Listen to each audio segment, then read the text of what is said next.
நான் கேட்டு தாய் தந்தை படைத்தாரா? இல்லை என் பிள்ளை என்னை கேட்டு பிறந்தானா?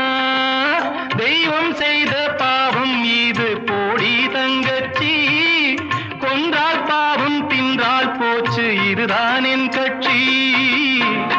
ஆதி வீடு அந்தம் காடு இதில் நான் என்ன, அடியே நீ என்ன ஞான பெண்ணே? வாழ்வின் பொருள் என்ன, நீ வந்த கதை என்ன? தெய்வம் தந்த வீடு வீதி இருக்கு, தெய்வம் தந்த வீடு